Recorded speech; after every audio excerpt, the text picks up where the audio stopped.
Ya, sekilas mengingatkan kepada Anda semua terkait dengan dasar-dasar penelitian. Ya. Nah, Anda mungkin Anda sudah baca, ya.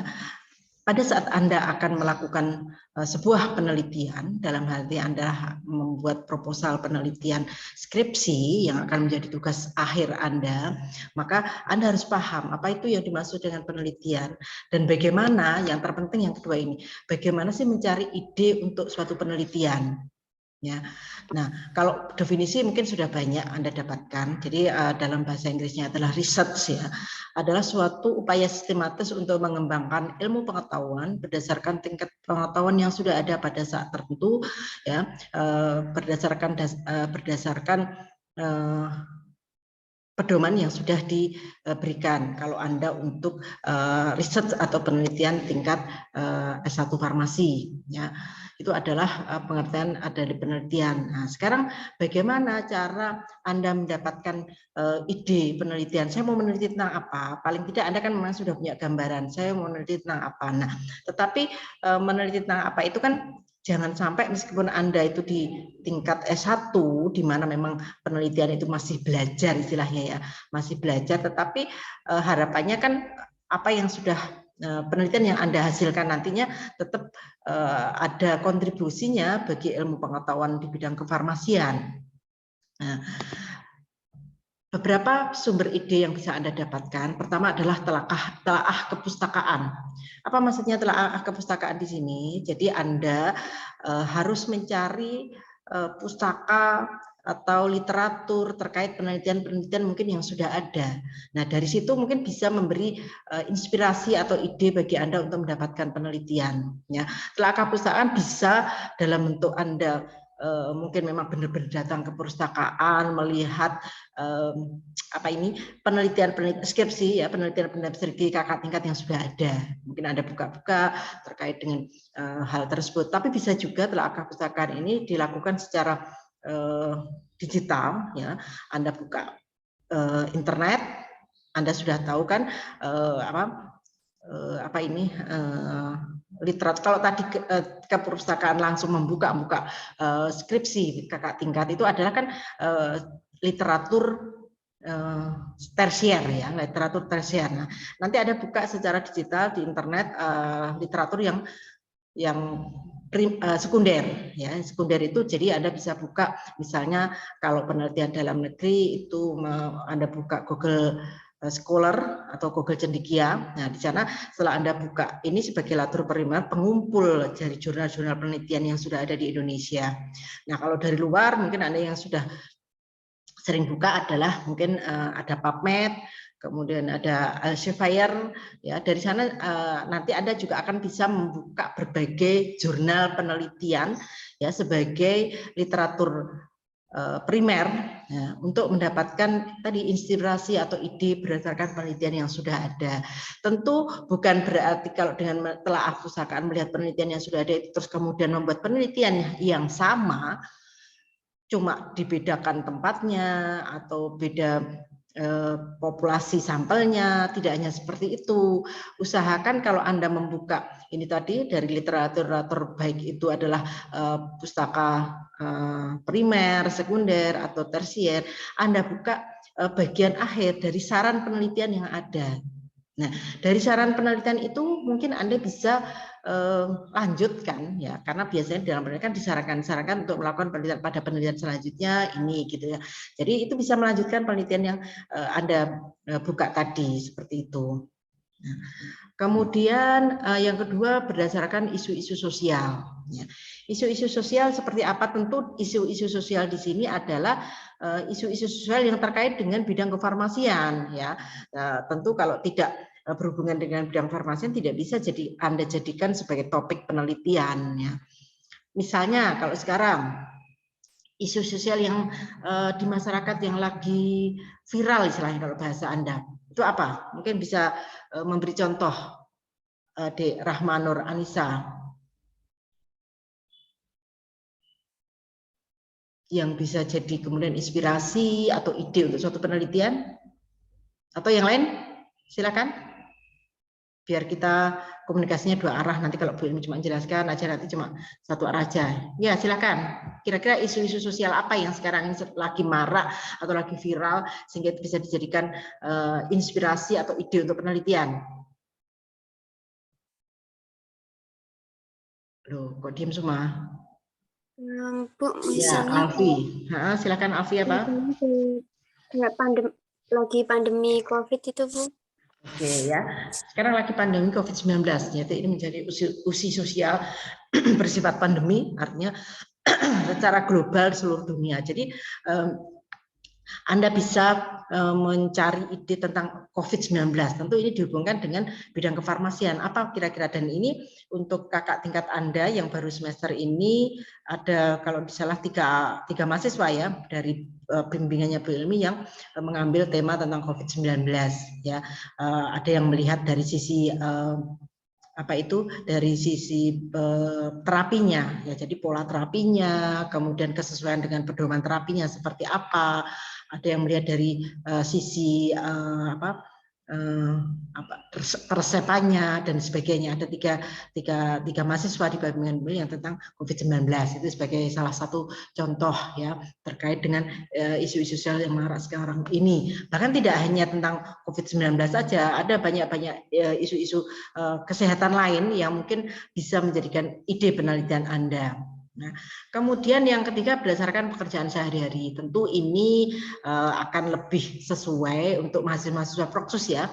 Mahasiswa sebagaimana Anda tahu di Universitas Gading kan ada mahasiswa karyawan ya, Proksus yang kuliah Sabtu Minggu itu kan banyak yang sudah bekerja. Nah, mereka bisa mencari ide-ide di lingkungan pekerjaan mereka. Ada yang bekerja di rumah sakit, ada yang bekerja di klinik, di apotek, di industri farmasi misalnya ya, itu mencari permasalahan apa yang ada di sana yang itu bisa dijadikan ide atau inspirasi untuk melakukan penelitian. Kemudian yang keempat yaitu dari pihak eksternal, artinya di luar ide itu berasal dari luar si peneliti ya, misalnya dari dosen pembimbing.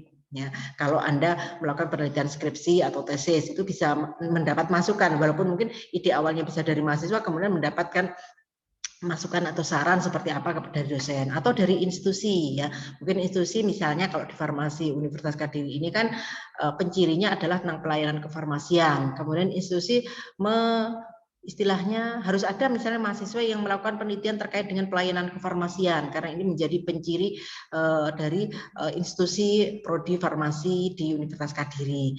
Kemudian yang ketiga dari penyandang dana. Nah, tentu ini kalau penelitiannya memang ada pendanaannya, misalnya ada hibah penelitian dari Dikti, hibah penelitian dari lembaga lain yang memberikan atau dari kampus ya, itu biasanya penyandang dana juga memberikan roadmap istilahnya ya, roadmap terkait dengan penelitian-penelitian yang bisa dilakukan seperti itu ya. Dan yang terpenting bagi Anda semua nanti mahasiswa yang mau mengambil semester depan mengambil proposal penelitian ya, intinya kalau Anda mau, saya sarankan kalau Anda mau mengambil suatu penelitian di suatu daerah tertentu atau di suatu rumah sakit, puskesmas dan sebagainya, jangan Anda membawa ide penelitian kemudian dibawa ke tempat penelitian, tetapi Anda datang ke tempat penelitian dulu. Ada problem apa di sana terkait dengan pelayanan kefarmasian, dengan bidang kefarmasian ada problem apa? Nah, dari problem yang ada di tempat penelitian itu, kemudian itu bisa Anda jadikan sebagai latar belakang atau sebagai awal, oh ini kayaknya di sini ada masalah ini, sehingga saya perlu melakukan penelitian tersebut. Nah, penelitian seperti ini tentu yang pertama akan sangat bermanfaat bagi tempat di mana dilakukan penelitian. Seperti itu. Jadi kebanyakan mahasiswa sekarang ini biasanya sudah menentukan misalnya, saya ingin meneliti tentang TBC, ya, tentang obat-obat TBC gitu. Kemudian dia sudah banyak mendapatkan jurnal-jurnal penelitian terkait TB. Kemudian dia baru datang ke, saya pengen meneliti TB, saya cari rumah sakit. Nah, akhirnya apa? Bisa jadi karena dia sudah membawa masalah sendiri, ya, ternyata di rumah sakit itu tidak ada masalah terkait dengan TB. Bahkan mungkin pasien TB-nya hanya sedikit, tidak ada permasalahan di sana. Jadi nanti pesan saya kepada Anda semua ini di semester 6, kalau Anda melakukan penelitian, tadi sudah ada 4 ini ya, 4 ide penelitian. Tentu tidak serta-merta Anda harus kemudian menerapkan penelitian di tempat penelitian, tetapi Anda datangi tempat penelitian dulu. Anda mungkin sudah punya ide, tetapi datangi tempat permasalahan apa yang ada di sana. Misalnya, contoh paling mudah, misalnya di rumah sakit X gitu ya. Di rumah sakit X itu permasalahan misalnya apakah penyakit terbanyak itu apa ya? Misalnya kalau Anda pengen penyakit infeksi, apakah penyakit infeksi masuk 10 penyakit terbanyak di sana? Atau mungkin Anda pengen meneliti tentang obat-obat terkait dengan penyakit DB atau hipertensi, jantung dan lain-lain ya, banyak ya. Nah, tapi Anda harus cari di rumah sakit yang Anda tuju pengen melakukan penelitian, di sana apakah itu penyakit itu banyak? Ada. Sehingga perlu dilakukan penelitian terkait dengan penyakit tersebut. Seperti itu ya. Jadi itu catatan yang harus Anda garis bawahi. Oke, kemudian berikutnya sekilas tentang bentuk utama penelitian. Ini kadang itu mahasiswa nggak paham apa terkait dengan desain penelitiannya. Saya sarankan juga setiap Anda nanti mau mengambil proposal penelitian atau mau melakukan penelitian, usahakan punya buku metodologi penelitian. Ya. Punya buku metodologi penelitian. Dari sana nanti Anda belajar, oh seperti ini loh meneliti, teorinya itu seperti ini. Sehingga bukan berarti kalau Anda melakukan penelitian, hanya mengcopy paste penelitian jurnal-jurnal yang sudah ada, akhirnya Anda tidak paham terkait dengan penelitian itu sendiri terkait dengan metodologinya dan sebagainya, teorinya nggak tahu. Nah, seperti itu ya. Usahakan punya buku metode penelitian. Kalaupun Anda tidak, misalnya katakanlah apes-apesnya Anda mampu beli, ya bisa fotokopi punya temannya, bisa pinjem di perpustakaan banyak buku metodologi penelitian, gitu ya teman-teman. Nah, jenis penelitian itu secara umum bisa dibedakan menjadi 2 macam, yaitu penelitian kuantitatif dan penelitian kualitatif. Ya. Nah, biasanya kebanyakan kalau penelitian di kefarmasian itu adalah penelitian kuantitatif. Tetapi kalau penelitian sosial ya, kalau penelitian yang sains ya, itu kebanyakan kuantitatif karena berhubungan dengan angka-angka. Kalau sosial kebanyakan adalah penelitian kualitatif tanpa ada angka. Nah, tapi bukan berarti terus kemudian di kefarmasian tidak bisa melakukan penelitian kualitatif, bisa ya, tetapi agak tidak banyak, jarang. Nah, karena kebanyakan penelitian kuantitatif, kita lihat penelitian kuantitatif itu bisa dibedakan menjadi 2 macam. Ya. Ada penelitian eksperimental dan ada penelitian observasional. Nah, coba ini saya tanya, apa bedanya? Siapa yang mau jawab? Silakan. Bedanya penelitian eksperimental dan observasional. Ayo teman-teman agak cepat.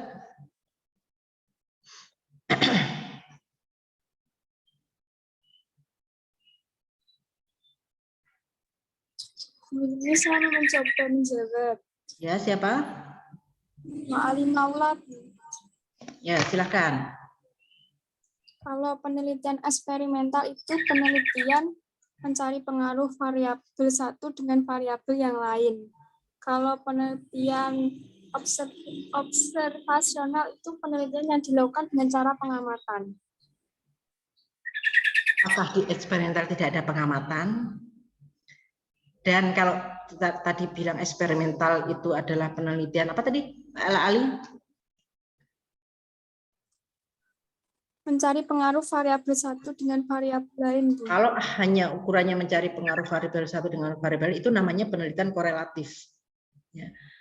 Mencari pengaruh itu penelitian korelatif. Tetapi eksperimental tidak selalu sih, tidak selalu harus ada korelasinya. Ada yang lain yang mau mencoba menanggapi atau melengkapi jawabannya La Ali tadi? Mungkin kurang tepat ya jawabannya La Ali kalau menurut Bu Ilmi. Silakan yang lain. Yo, mahasiswanya berapa tuh ini? Ada 56 mahasiswa. Ayo yang lain pada kemana? Saya kira ini teorinya Bu Anggi kan sudah semua toh? Ya. Saya Alfi ingin menjawab, Bu. Alfi lagi ya, yang 55 itu kemana kok dari tadi Alfi aja. Ya, silakan Alfi. Nah, kalau eksperimen itu kayak penelitiannya sesuatu tindakan pada objek Mm-mm. pada peneliti tersebut, melakukan sesuatu tindakan pada objek penelitian tersebut. Kalau Mm-mm. yang observasi itu mengamati objek penelitian tersebut, Bu. Oke, ada lagi mungkin yang nambah satu lagi? Silakan.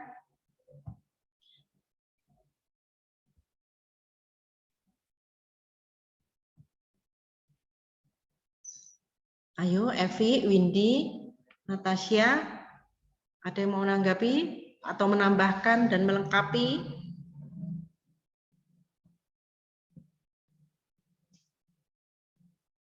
Ini Anda mau penelitian loh ya, ayo.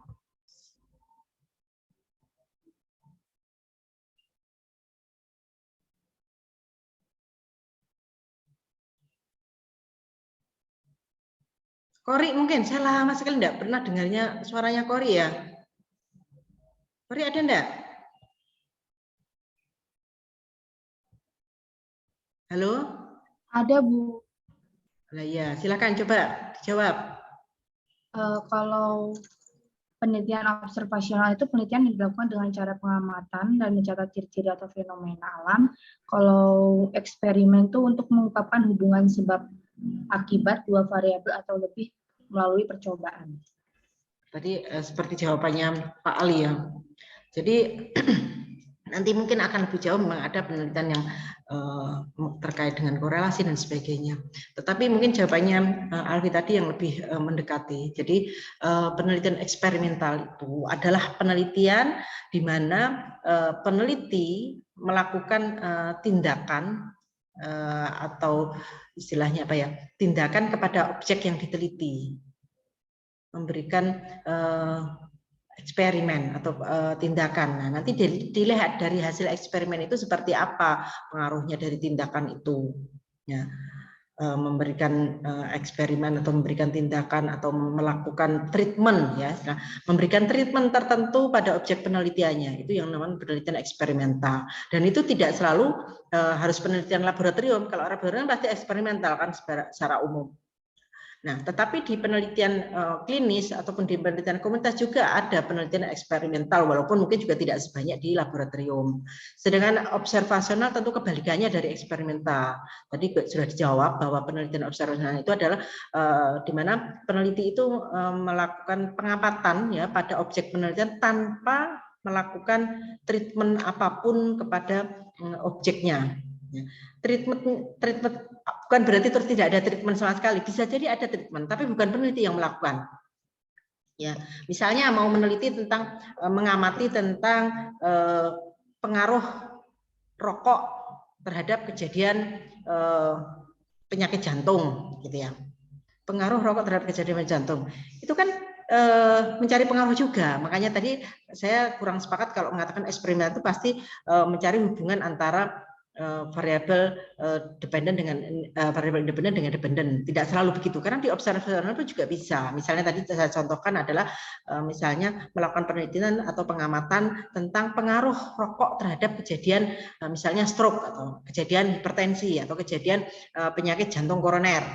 Itu kan ada hubungan juga, mencari pengaruh juga. Tetapi apakah peneliti melakukan treatment? Tentu tidak boleh, karena treatment memberi rokok pada objek itu kan suatu tindakan etik yang tidak dibenarkan. Tetapi kan kita bisa mencari objek-objek penelitian orang-orang yang menjadi perokok.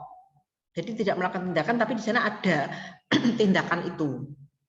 Mencari orang-orang perokok, kemudian dilakukan penelitian. Nah, ini baru bentuk penelitian istilahnya dasarnya saja utama. Nanti bentuk-bentuk penelitian ini juga banyak lagi dibagi-bagi lagi ya.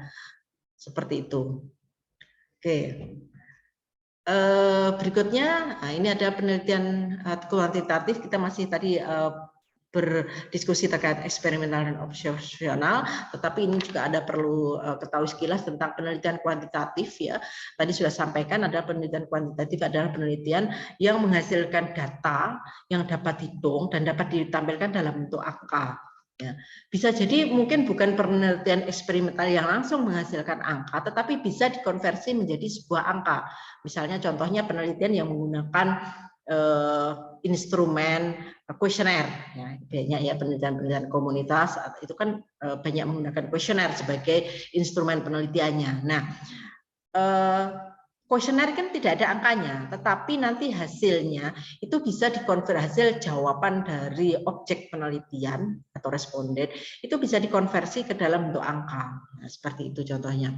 Kemudian data kuantitatif tadi saya sampaikan berwujud angka-angka dan kemudian dianalisis secara bantuan statistik. Walaupun juga kuantitatif tidak selalu harus ada uji statistik, tetapi kalau mencari tadi pengaruh, hubungan itu mesti selalu ada uji statistik. Dan terkait dengan uji statistik mungkin Anda sudah mendapatkan semua di mata kuliah statistik. Kemudian berikutnya penelitian kuantitatif cocok untuk penelitian yang menentukan jumlahnya, besarnya, membandingkan dan mencari hubungan. Kemudian ciri dan kekuatan dari penelitian kuantitatif ini adalah kemampuan untuk generalisasi. Maksudnya apa ini kemampuan untuk generalisasi ini? Artinya bahwa hasil penelitian dapat disimpulkan untuk kelompok lain yang sejenis yang tidak diteliti. Mungkin objek yang diteliti, misalnya saya tadi contohkan mencari pengaruh merokok dengan angka kejadian PJK misalnya. Nah, mungkin yang menjadi sampel penelitian tidak semua perokok di seluruh Indonesia atau di seluruh dunia kan ya. Tetapi hanya mengambil sampel atau sebagian dari populasi, tetapi nanti hasil penelitian ini bisa digeneralisasi. Ya. Jadi bisa disimpulkan untuk kelompok populasi yang lain yang tidak menjadi sampel, gitu ya. Paham ya maksudnya? Jadi hasil penelitian dapat disimpulkan untuk kelompok lain yang sejenis yang tidak diteliti. Contohnya merokok menyebabkan impotensi. Kalau ini menyebabkan impotensi, tidak semua laki-laki yang diteliti, tapi hasil penelitian itu bisa digeneralisasi untuk semua laki-laki yang menjadi perokok. Kemudian ciri atau kekuatan yang lain dari penelitian kuantitatif adalah kemampuan menghasilkan angka. Sehingga karena ini menghasilkan angka, hasil penelitian dapat digunakan para pengambil keputusan misalnya di bidang kesehatan. Jadi ini contohnya, misalnya adalah penelitian tentang pengaruh terapi misalnya antivirus atau antibiotik kepada pasien COVID-19 gitu ya. Nah, nanti hasilnya itu bisa dijadikan oleh penguasa dalam hal ini pemerintah untuk membuat regulasi terkait dengan COVID-19 seperti itu ya. Kemudian berikutnya penelitian kualitatif. Ya, nanti kalau habis Zoom-nya silakan masuk langsung ya. Penelitian kualitatif ya, ini kebalikan dari penelitian kuantitatif. Jadi dia sama sekali tidak menghasilkan angka, melainkan pengertian yang mendalam atas suatu kondisi atau situasi terkait dengan objek yang diteliti. Ya. Kalau tidak berupa angka, berarti berupa apa? Ya, ini berupa wujudnya itu narasi, ya, uraian kata-kata ya, dari hasil pengamatan, dari hasil wawancara, bacaan dan sebagainya, dukung foto, rekaman video, dokumen dan sebagainya. Jadi kita hasilnya itu bentuk narasi, tapi narasinya itu benar-benar yang sudah melakukan analisis yang mendalam, sehingga bisa ditampilkan sebagai suatu hasil penelitian. Cocok untuk menjawab penelitian dengan rumusan mengapa atau bagaimana. Nah, jadi kalau jawabannya mengapa, tentu pertanyaannya mengapa, jawabannya adalah penjelasan dalam bentuk naratif tadi, termasuk bagaimana juga. Ciri dan kekuatannya, kemampuan untuk menghasilkan pemahaman yang mendalam tadi, karena memang biasanya objek penelitiannya tidak banyak kalau kualitatif, tapi benar-benar mendalam, mewawancarai, mengamati, peneliti itu sampai mendalam ya, memberikan wawancara dan sebagainya. Kemudian hasilnya bersifat kontekstual, ya. Tidak bisa untuk generalisasi seperti pada penelitian kuantitatif. Jadi ya hasilnya itu hanya berlaku pada objek yang diteliti aja, tidak bisa digenerasi pada objek yang lain walaupun itu sejenis, gitu ya. Misalnya bagaimana sih pengaruh pandemi COVID-19 terhadap psikologi ibu-ibu rumah tangga, misalnya gitu ya. Atau psikologi dari para mahasiswa yang mengalami kuliah online, itu bisa dalam bentuk penelitian kualitatif. Jadi secara mendalam istilahnya diteliti sedemikian rupa bagaimana sih pengaruh COVID-19 ini terhadap kuliah online bagi mahasiswa. Itu bisa dibentuk penelitian kualitatif. Walaupun bisa juga dibuat menjadi bentuk penelitian kuantitatif kalau dalam bentuk kuesioner yang bisa dikonversi dalam bentuk angka, gitu ya. Nah, bentuk penelitian kualitatif ada eksperimental dan observasional. Tadi sudah kita bahas, ya. Kemudian kita langsung ke bentuk karya tulis penelitian. Ya, jadi bentuk karya tulis penelitian karena penelitian itu merupakan nanti dalam bentuk proposalnya maupun laporannya itu kan bentuk karya tulis ilmiah. Ingat ya, karya tulis ilmiah. Yang namanya karya tulis ilmiah nanti harus memenuhi kaidah-kaidah penulisan ilmiah. Tidak boleh penelitian karya ilmiah itu seperti orang bercerita, ya, seperti novel, itu tidak bisa. Ya. Kemudian kalau kita lihat anatomi dasarnya penelitian itu dibagi dua, satu adalah proposal penelitian, biasanya terdiri dari bab 1, 2, 3, di mana bab 1 itu terdiri dari pendahuluan, yang berisi latar belakang, rumusan masalah dan sebagainya. Kemudian bab 2-nya berisi tinjauan pustaka dan bab 3-nya berisi metodologi penelitian. Nah, kemudian laporan penelitian itu memuat selain ada yang tadi termuat di dalam proposal penelitian bab 1, 2, 3, ditambah dengan hasil penelitiannya, kemudian ditambah lagi bab ya jadi bab 4-nya hasil penelitian, kemudian bab 5-nya pembahasan bisa, ini ada yang langsung dijadikan satu, hasil penelitian dan pembahasan, ada yang dipisah, hasil penelitian aja di bab 4, kemudian pembahasannya bab 5, kemudian bab terakhir biasanya adalah kesimpulan dan saran, seperti itu anatomi dasar sebuah karya tulis dalam bentuk penelitian. Nah, apa isinya di dalam proposal penelitian? Mungkin Anda juga sudah dapatkan, tapi sekali lagi saya mengingatkan Anda karena ini penting bagi Anda nanti pada saat Anda menyusun proposal. Pertama yaitu memuat rencana penelitian yang dilakukan. Ya, dituangkan dalam bentuk apa? Dituangkan dalam wujud konsep penuangan konsep peneliti dan alat bantu pengingat, memuat checklist, alokasi dan waktu penelitian. Ya, ini hasilnya proposal penelitian semuanya dari bab 1 sampai bab 3 tadi. Fungsi bagi pihak lain, ya mungkin itu pembimbing bagi pembimbing penelitian, ya kemudian untuk komite etik, ya kalau penelitian itu biasanya di rumah sakit itu diperlukan komite etik, kemudian institusi tempat penelitian dan bagi penyandang dana jika memang didanai. Kemudian untuk laporan penelitian itu laporan atas apa yang sudah dilakukan, jadi di sana apa yang sudah dilakukan, kemudian hasil penelitian seperti apa, serta penafsirannya atau pembahasannya seperti apa. Kemudian yang kedua bentuk tanggung jawab ilmiah peneliti sebagai kontribusi perkembangan ilmu pengetahuan, kemudian terakhir bisa berupa hasil akhir dari laporan penelitian itu sekarang ini untuk mahasiswa pun ataupun untuk dosen atau untuk peneliti yang lain itu harus menghasilkan suatu publikasi hasil penelitian, ya. Jadi hasil penelitiannya itu dipublish dalam bentuk jurnal, ya dikirimkan dalam bentuk jurnal ke jurnal-jurnal penelitian yang sudah ada. Kemarin mungkin sudah saya sampaikan, saya tidak tahu pada kelas Anda atau lain, jurnal penelitian yang ada di Indonesia itu diklasifikasikan dari tidak bersinta, dari Sinta 6, Sinta 5, Sinta 4, Sinta 3, Sinta 2, dan Sinta 1. Itu yang paling tinggi quality jurnalnya, seperti itu ya. Nah, biasanya kalau mahasiswa ya bisa dipublish di jurnal penelitian yang mungkin tidak bersinta tetapi ber-ISSN atau di Sinta 6 atau Sinta 5 itu sudah bagus ya, seperti karena biasanya penelitiannya masih penelitian dasar. Oke, berikutnya ini adalah komponen atau isi dari proposal dan laporan penelitian. Saya kira ini Anda bisa baca sendiri ya. Isinya apa sih? Judul. Yang orang ada pahami bagaimana sih menentukan judul misalnya pada mahasiswa itu. Kadang agak kesulitan juga menyusun judul ya. Nah, judul itu adalah rumusan paling singkat terhadap seluruh isi penelitian. Jadi di dalam judul itu harus bisa menggambarkan, kalau orang baca itu bisa menggambarkan, oh itu penelitiannya tentang ini, gitu. Kemudian yang kedua abstrak. Abstrak itu biasanya di hasil laporan, kalau di proposal belum ada abstrak ya. Kalau judul di abstrak di hasil laporan penelitian sudah ada. Nah, abstrak itu apa? Rumusan singkat isi penelitian. Jadi mulai dari latar belakang, kemudian tinjauan pustaka sedikit, kemudian desain penelitiannya, hasil penelitiannya, pembahasannya, semuanya ada di abstrak ini. Jadi kalau Anda baca-baca jurnal di abstrak itu kan sudah menggambarkan semua bagian yang ada di laporan penelitian. Tapi biasanya di jurnal itu dibatasi hanya 150 sampai 350 kata. Tentu setiap jurnal punya batasan masing-masing.